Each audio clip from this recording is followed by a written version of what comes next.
Hello दोस्तों, आपका स्वागत है हमारी चैनल हॉरर वाइब्स में। तो मैं आज जिस घटना के बारे में आपको बताने वाला हूँ वो घटना मुझे मेरे दादाजी ने सुनाई थी। पर आज मेरे दादाजी हमारे बीच नहीं रहे। 2013 में ही वो इस दुनिया को और हमें छोड़ के चले गए। तो कहानी की शुरुआत करते हैं। जिस घटना की मैं बात करने वाला हूँ वो लगभग 50 साल पुरानी है। तब मेरे दादा और दादी अपने 2 बेटों के साथ गांव में ही रहते थे। दादा उन दिनों शहर में काम किया करते थे। दादा के गांव से शहर बस 3 या 4 किलोमीटर ही दूर था। इसीलिए दादा हर रोज अपनी पुरानी साइकिल से ही जाते थे और अपना काम पूरा करके 6 बजे तक लौट आते थे। एक दिन दादा को काम से लौटने में रात हो गई थी। तकरीबन रात के 9 बज गए थे। उन दिनों रात के 9 बजे तो आधी रात बजने जैसा माहौल हो जाता था। दादा ने काम को पूरा कर लिया और छोटी सी टॉर्च को अपने साथ लेके साइकिल चलाते हुए जाने लगे। अब घर जाने में देरी हो गई थी, इसलिए दादा ने उन्होंने रोजाना रास्ते की जगह पे शॉर्टकट रास्ता चुना और साइकिल को पुराने रास्ते पर मोड़ लिया।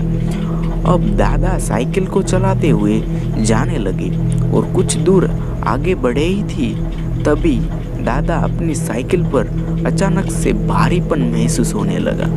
अभी तक दादा आसानी से साइकिल चला रहे थे, अब साइकिल चलाने में दिक्कत आने लगी। दादा ने अपने पीछे की सीट पर देखा तो कोई भी नहीं था। अब दादा ने साइकिल रोकी और नीचे उतर के देखा कि साइकिल के पिछले टायर में हवा ही नहीं थी और अब साइकिल चला भी नहीं सकते थे। उन्होंने साइकिल को वहीं पास ही के पेड़ के नीचे लगाया और साइकिल को लॉक करके सोचा कि कल हवा भरने का पंप लेकर हवा भर के साइकिल यहीं से ले जाऊंगा। अब दादा पैदल घर की ओर जाने लगे। अब अंधेरा बढ़ गया था। रास्ता एकदम सुनसान और सन्नाटे से भरा था। कुत्तों की रोने की आवाज गांव की दिशा से आने लगी। तभी दादा ने उनके चाचा ने बताई बात याद आई। तो वो कह रहे थे कि इस रास्ते पर कभी मत जाना, क्योंकि उस रास्ते पर माया घूमती है। जो भी यहाँ से निकलता है उसे आवाज भी देती है और उसे पास बुलाती है और उसको अपने साथ ले जाती है और वो इंसान कभी नहीं मिलता। कहते हैं कि वो माया उस इंसान को उसकी दुनिया में ले जाती है। अब ये बात याद आते ही दादा को अब डर लगने लगा था। अब दादा छोटे से छोटे आवाज को सुनने लगे थे। तभी पास ही की सड़क के किनारे दादा को कुछ चमकता दिखाई देता है। दादा उस चीज के पास जाते देखा तो एक चमकीला छोटा सा पत्थर दिखाई देता है। तभी तेज हवा चलने लगी। अचानक ही वातावरण में ठंडक महसूस होने लगी। दादा उस पत्थर को देखने लगे। तभी पीछे से दादा को आवाज आने लगी कि ये आवाज किसी औरत की थी। वो आवाज ऐसी थी कि दादा ने पीछे मुड़कर देखा तो कोई भी नहीं था। तभी अपने आगे मुड़ के देखा तो सामने ही एक सफेद साड़ी में औरत अपने हाथ में वही पत्थर लेके खड़ी थी। वो औरत दिखने में बहुत सुंदर और बड़ी ही आकर्षक थी। दादा ने उसे देखा और वो जैसे सम्मोहित हो गए थे ऐसे उनकी ओर देखने लगी थी। वो और नहीं, माया ही थी। माया ने अपने पास रखा पत्थर दादा को दिया और दादा को अपने पीछे आने को कहा। वो उसकी बात को मान के उसके पीछे जाने लगे। माया दादा को लेकर सड़क के पास वाले जंगल में ले जाने लगी। तभी उसी समय उनके ही गांव के 2 लड़के शहर से गांव वहीं सड़क से आ रहे थे। उन्होंने दादा को देखा और उनके पास गए तो दादा आगे देखते हुए हाथ में वही चमकते पत्थर को लेके जंगल में जा रहे थे।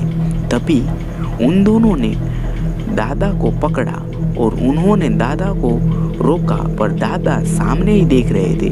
दादा को अब थोड़ा सा साथ भी मिला था। अब उन दोनों ने लड़कों ने दादा के हाथ पकड़े और दादा के हाथ पर मारते हुए पत्थर को नीचे गिरा दिया। और तभी दादा जैसे कोई सम्मोहन से बाहर निकले हो ऐसे लड़कों से पूछने लगे कि मैं यहाँ क्या कर रहा हूँ। तभी दोनों लड़कों ने बात को समझते हुए दादा को गांव में लाए और गांव के मंदिर से गंगा जल लाके दादा पर छिड़का। तभी दादा को लगा कि मुझसे कुछ छूटा है। अब दादा को एक अलग सा हल्कापन महसूस होने लगा। फिर उन दोनों लड़कों ने ही दादा को उनके घर पहुंचाया और दादी को पूरी बात भी बताई। दादी ने बात सुनकर दादा को बहुत डांटा और कहा भी कि उस रास्ते पर कभी मत जाना क्योंकि वहाँ माया घूमती है। आपको पता था तो भी आप उस रास्ते पर क्यों गए? ऐसा कहकर दादा को बहुत डांटा। फिर दादा ने माफ़ी मांगी और उस रास्ते पर कभी नहीं जाएंगे वैसी कसम भी खाई। उन दिनों के बाद दादा कभी उस रास्ते पर दोबारा नहीं गए। तो गाइस, ये थी आज की ये घटना। आपको कैसी ये घटना लगी इसका आंसर आप कमेंट में दे सकते हो और अगली कहानी किस टॉपिक पर चाहिए उसका बात भी कर सकते हो।